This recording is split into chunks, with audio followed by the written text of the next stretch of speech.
This episode is not about budgeting. It's about the truth that a lot of financial experts, they don't want to tell you because they're so busy stuck in the spreadsheets while you're just drowning in shame. This is why we need to be asking ourselves questions. What is my money currently saying about how much I trust myself? Because I promise that the answer is very telling, and you're not going to get to where you want to be in life because money does run life. Money, it didn't change me. It revealed me. It started showing me who I am. And the same is true for you. It is going to amplify. Hey guys, and welcome back to another episode of Financial Mastery Simplified. I am your host, Jacqueline or Jax Crider.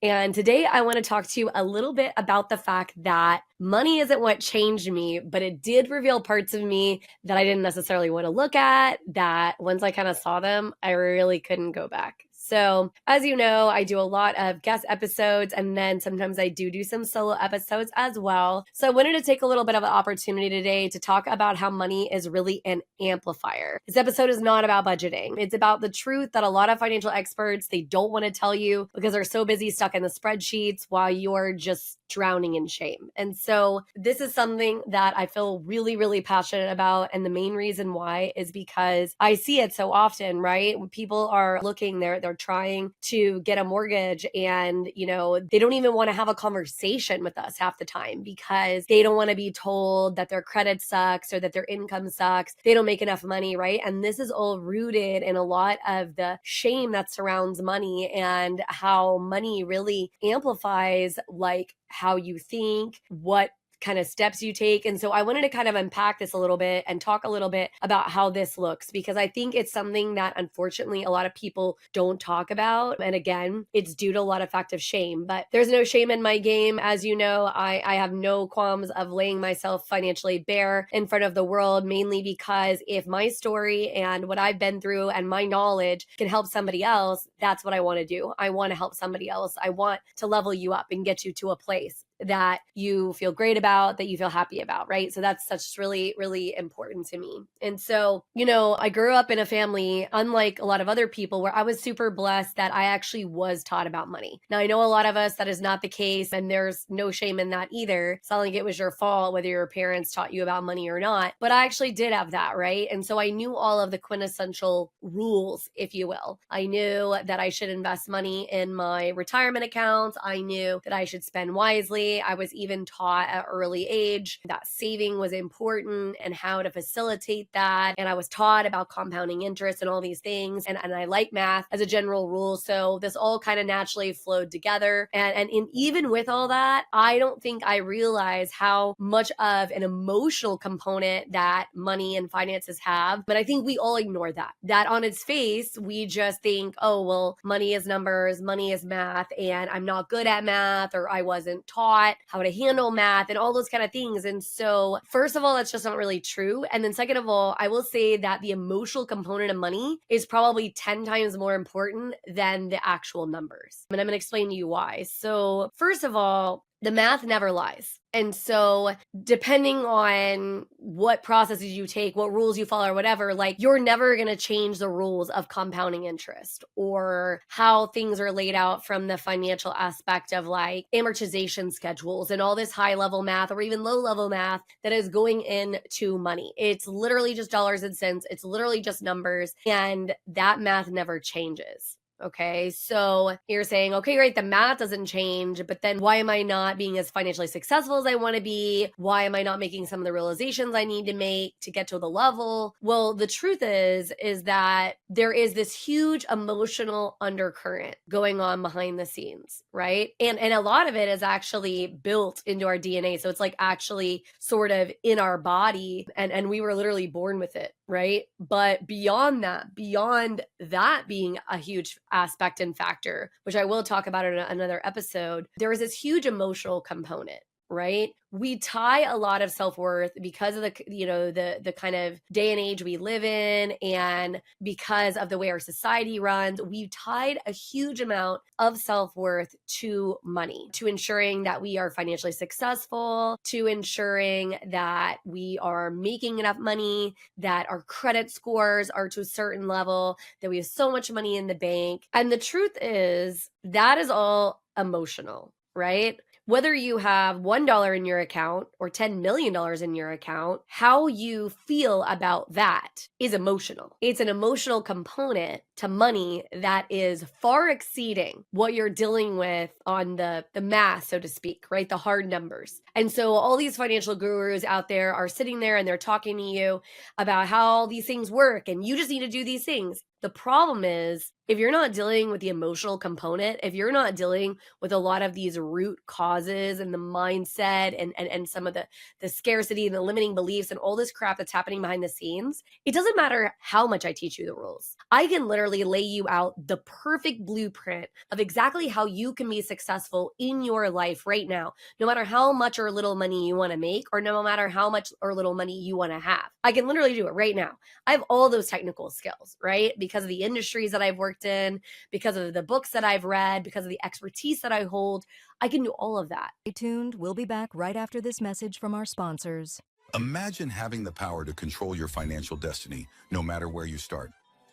Welcome to the Financial Mastery Simplified course and resource platform, where financial education is tailored to your unique journey. We cover everything you need, from basic budgeting and saving strategies to advanced investing and retirement planning. Learn at your own pace with lessons that match your level of experience. Whether you're a beginner or looking to enhance your financial knowledge, join our community of learners and benefit from shared insights and expert guidance. The Financial Mastery Simplified course and resource platform equips you with the skills and confidence to take charge of your financial future. Ready to master your finances? Enroll in our courses today at the Financial Mastery Simplified course and resource platform. Start your path to financial independence now.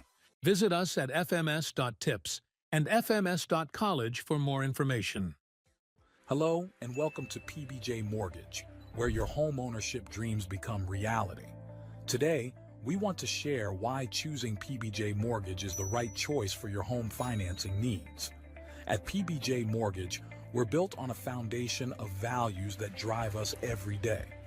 Our commitment to educate, empathize, and empower our clients sets us apart in the mortgage industry. Our clients are at the heart of everything we do, and their success stories speak volumes. With years of experience, our team possesses in-depth knowledge of the mortgage programs, ensuring you receive expert guidance and the best possible rates. We offer a diverse range of loan options to suit your unique needs, including conventional, FHA, VA, and more. No matter your situation, we've got a solution. At PBJ Mortgage, we pride ourselves on providing personalized service. Our dedicated loan officers are here to guide you every step of the way, making the process as smooth as making a peanut butter and jelly sandwich. We understand that time is of the essence, which is why we've streamlined our processes for efficiency and convenience. Transparency and clear communication are paramount. You'll always know where you stand throughout your mortgage journey. Reach out to us today to set up a call to discover your options. If you're ready to make your home ownership dreams a reality, contact PBJ Mortgage today. Let us empower you during this exciting journey. Phone number 4-693-733-107 www.pbjteam.com. Visit our website or give us a call to get started. We look forward to helping you secure your future home. PBJ Mortgage, where home begins. Thanks for your patience.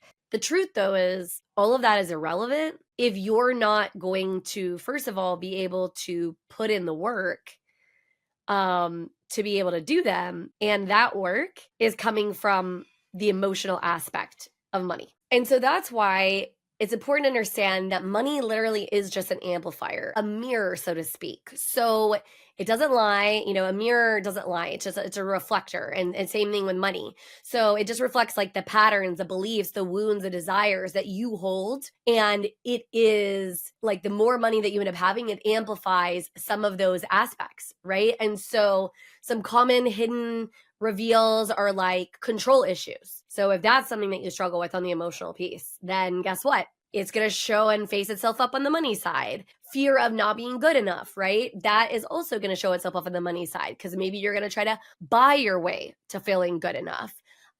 guilt around success. So a lot of people have been taught or they really have normalized the idea in their head that money is the root of all evil, that they should feel bad about having money. And the truth is, again, how much money is your account? Like, that's just a fact, right? Like, how much is actually sitting in your account isn't changing anything. It's how you feel about how much money is sitting in your account that's changing the needle, that's providing that barometer, that thermostat, if you will, about what's going on in the inside. And so it's also somewhat the fear of being seen. So some people feel like if they have a lot of money, then it's going to be super obvious, right? And again, this is an emotional thing because I know a lot of people who have a lot of money.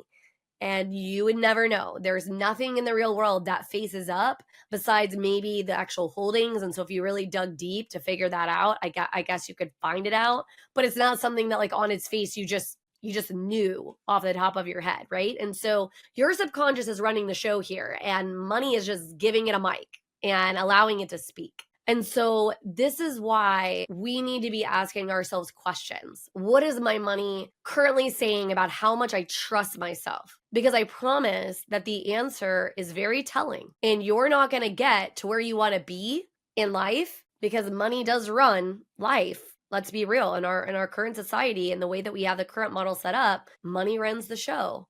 And it is going to be a direct reflector of that emotional and psychological trust that you hold with it or without it. And so let's myth bust for a second here, like some of the traditional fixes. Like, I'm not going to hate on Dave Ramsey. I know lots of people love him. He's not personally my cup of tea. And I'm going to basically tell you why. Because the truth is, you don't need another freaking budgeting app. You don't need some arbitrary rules where somebody said, well, you just do it this way and it'll be fine. Okay? Because the truth is, first of all, you've got to break up with the belief that you're broken. You're not freaking broken. You just haven't taken the time and allowed yourself to step back and see money through a different lens and understand that until you start digging in and figuring out what's going on the inside, you're never going to hold the kind of success that you want to hold. You're just not.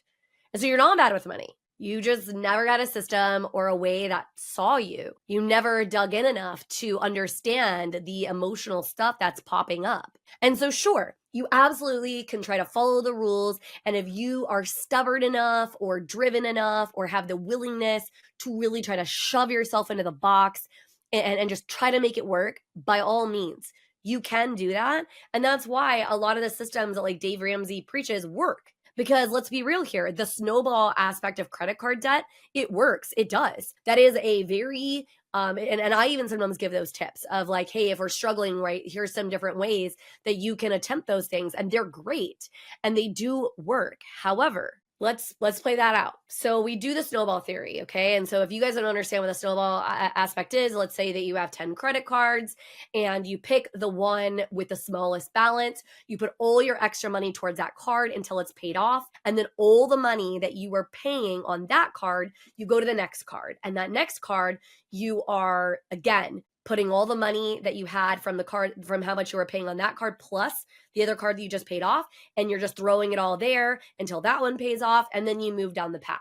It works. The math is solid on it. The math tracks. So again, I told you at the beginning of this, the math is a math, baby. Like, that's not changing, okay? The concern here is, did you deal with the root of the problem?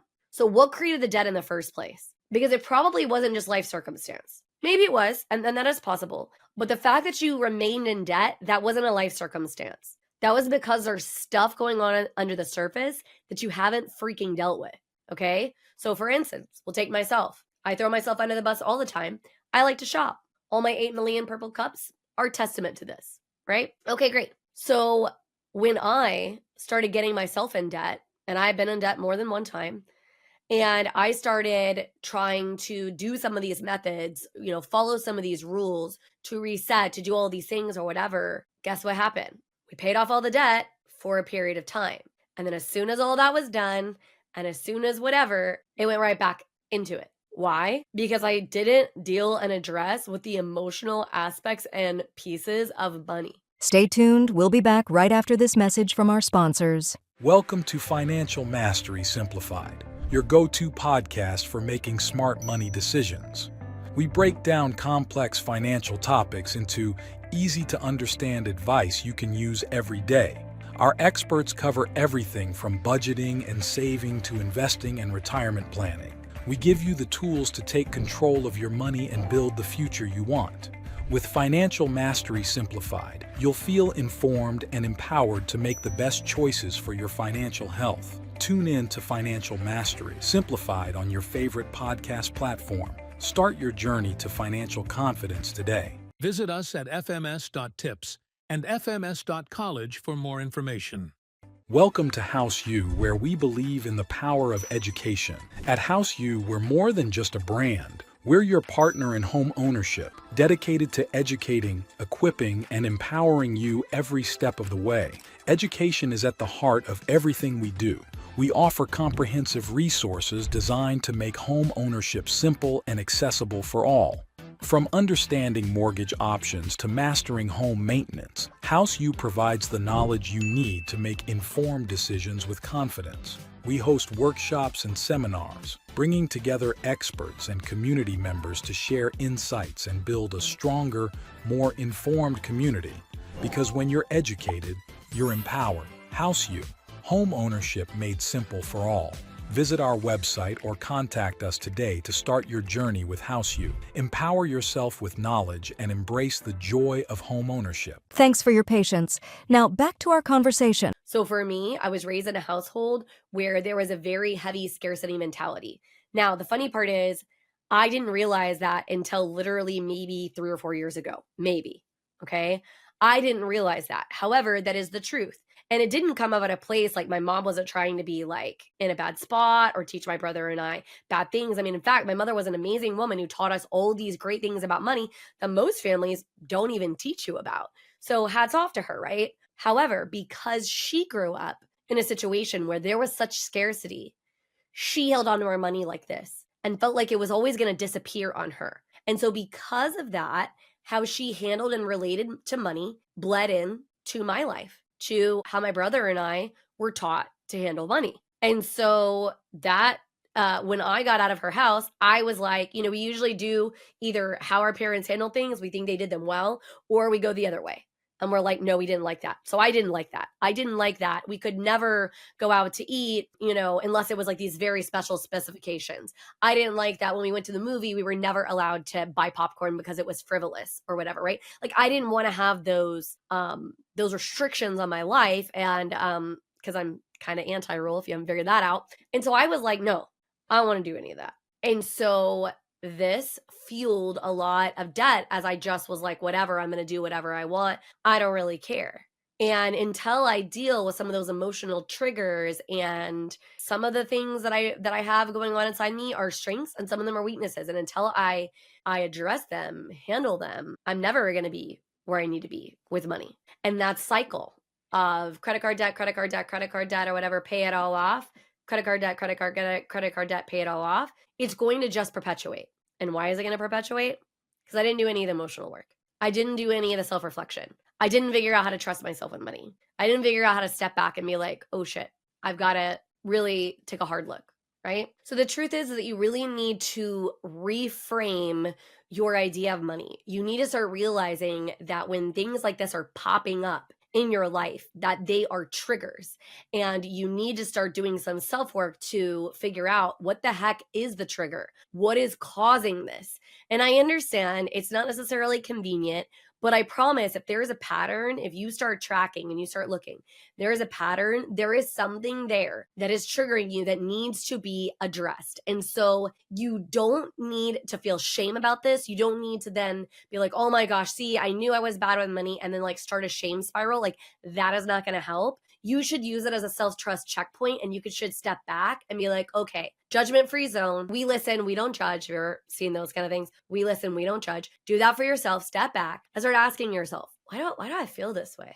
Like, what's going on with me? What happened in my past that might be causing this to bubble up? And step back and ask yourself those questions, right? And so, as I said at the beginning of this, money, it didn't change me. It revealed me. It started showing me who I am. And the same is true for you. It is going to amplify whatever's going on. And the more of it you have, the more amplification that you get. And so what I want you to really dig in, and I want you to really think about as we come off this episode, is what steps do you need to take to start creating that self-awareness? It doesn't have to start big. It can start really, really small, right? You just start trying to figure out, okay, what small step do I need to take to recognize what's going on with me? Because the truth of the matter is, we all have these things. Literally, no one is built without triggers and things that are coming up, emotional responses, like all of those kind of things. Scarcity mentality, especially because so many of our ancestors were involved in the Great Depression or came from really meager means. Maybe they were immigrants and they came to this country with nothing, right? And so because of a lot of that, there's a lot of scarcity that kind of builds up. And the key is, we're not going to be where we want to be. We're not going to reach the level of success or the power that we can step into until we really start dealing with some of them. I mean, it's the whole reason that I created Financial Instincts Framework after I had to go through so much of it myself. Like, first in my first marriage, where I didn't trust myself with money. So I gave all the responsibility to him, and that led to financial abuse. I'm not saying that usually is what it leads to, but it did in my case. And then having to come out of that, and then going gangbusters with money because I finally had the freedom to use it however I wanted to, right? Because I had that heavy restriction. And so again, step back for a minute, start asking yourself hard questions. Because the next time that some of this stuff bubbled up, some of the life stuff bubbled up, I had a much less emotional response to money. And please understand this. I don't care how much work you do. I don't care how much self-trust you create. There is sometimes going to be times that you're going to feel bad with money. You're going to feel like you're not good enough. And some of that shame is going to start creeping up inside you. Me too. There have been a lot of moments over the last couple of years when I've been going through hell in my personal life because of just a lot of life situations, right? Some stuff that I did myself and some stuff that I didn't do. Just life happened, and I don't know why I was chosen to deal with it. But you know what I am going to do? I am going to continue to follow my path, and I am going to continue to self-trust myself. And I am going to continue to speak about it to ensure that people just like you have the opportunity to understand that, yes, you are responsible for the choices that you make, but unless you start digging into the why behind the choices that you make, unless you start really digging in and figuring out where all this is coming from, you're never going to be exactly where you want to be, or it's going to take you 10 times longer. So one of the major cheat codes is just learning yourself, like teaching yourself and learning how to have self-trust with a lot of that. So I hope you found this episode helpful. This is something that I'm actually going to be speaking about on a webinar here later this month called the Top 100 Women in Power. And I would love to have you attend that event if you're interested. And I just wanted to kind of help you understand something that is super important and impactful in my life and has really changed the game. And so I hope you enjoyed this episode, and we will see you again next time.